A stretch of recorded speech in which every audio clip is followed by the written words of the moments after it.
Hello mga Lodi, meron kami ngayon dinayo dyan sa may Espanya. Tingnan nyo mga Lodi, ang haba ng pila dahil nakita ko lang to sa Facebook at agad naman namin itong pinuntahan dahil natatakam nga ako sa giant donut nila. Kahit nga mahaba ang pila guys, pinagtyagaan namin. Pumunta kami dyan guys mga alauna ng hapon. Nakauwi kami alas 6 na. Tingnan nyo guys yung mga donuts nila, talaga namang nakakatakam. At ayan nga ang pila. Pumunta muna ako dun sa harapan para makuhanan ko kung gaano kahaba ang pila dito. Mga bandang alas 2 pa lang yan, mga idol. Sobrang tirik ng araw. At tingnan nyo nga kung gaano kahaba ang pila. Sa sobrang haba ng pila, namigay sila ng libreng tubig dahil naawa siguro sila sa mga nakapila at nauuhaw na. Salamat po ulit sa nagbigay ng tubig. At hindi talaga ako mapakali dito guys. Pumunta ulit ako sa unahan para tignan ulit ang mga giant donuts. Maya maya may nakita ako dito ang vlogger. Hello po sa inyo, shout out. At maya maya nga guys, umulan naman. Inabot na kami ng ulan. Nga pala guys, pumunta kami dito alauna ng hapon. Pero finally, malapit na kami sa pila. Halos matatapos kami mag-aalas 6 na at inabot na nga kami ng ulan. At yun na nga mga Lodi, finally, nandito na kami sa unahan.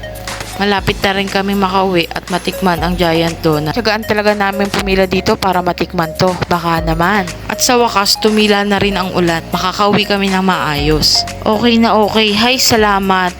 At tingnan nyo nga pala guys ang aking mga kasamaan sa pila. Excited na rin sila mapunta sa unahan para makauwi na. At matikman ang mga giant donuts.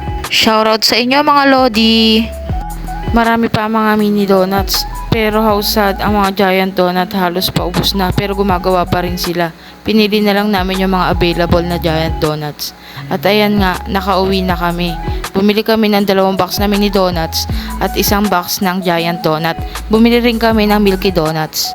Dali-dali kaming umuwi para lang matikman na namin ang giant donuts. At ayan nga, tinitikman ng mga chikiting ang giant donuts mga Lodi. At kitang-kitang nag-e-enjoy sila at nasasarapan sa giant donuts. At sa laki nga nito mga Lods, isa lang nakain nila dahil nabusog kagad sila. Yan nga ang milky donuts nila mga Lods, 20 pesos ang isa habang ang giant donut ay 30 pesos ang isa. Tinikman ko nga ang choco butternut ng mini donuts. At talaga namang mas malaki ang size nito compare sa Dunkin Donut na choco butternut nila. Talagang worth it ang presyo niya. Bukod sa malaki na, masarap din talaga. Kung pupunta kayo dyan mga Lodi, damihan nyo na rin ang bibilhin nyo para hindi sayang ang pinila nyo. Hindi namin to naubos guys, syempre marami. Ilalagay namin sa rep ang sobra. Ayan nga pala ang lugar kung saan matatagpuan ang Angeles Leche Plan.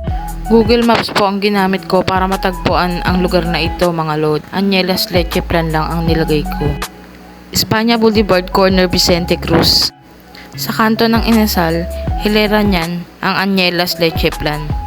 Salamat sa panonood mga Lods. Kung gusto nyo pa ng more videos, please don't forget to follow and share my videos.